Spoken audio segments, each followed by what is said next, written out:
hasreti yeteri kadar çok bile dayandım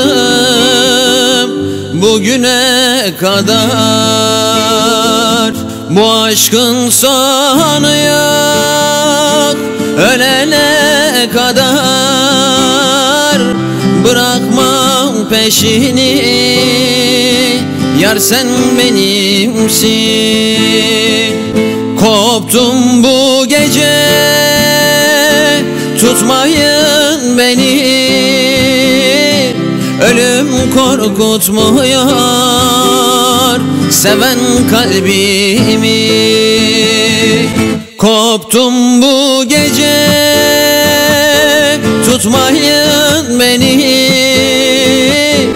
ölüm korkutmuyor seven kalbimi. Koptum bu gece, tutmayın beni, ölüm korkutmuyor seven kalbimi.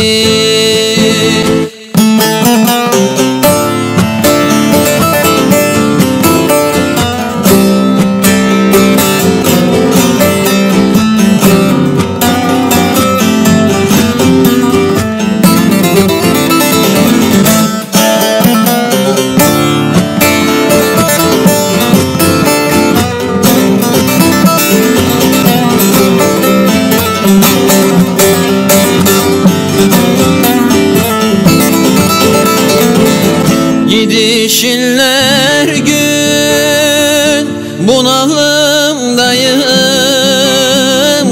kaybettim aklımı, isyanlardayım. Sürgünüm yine ben, firarlardayım,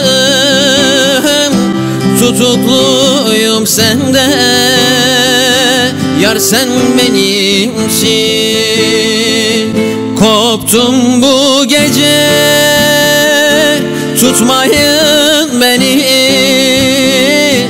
ölüm korkutmuyor seven kalbimi. Koptum bu gece, tutmayın beni, ölüm korkutmuyor seven kalbimi.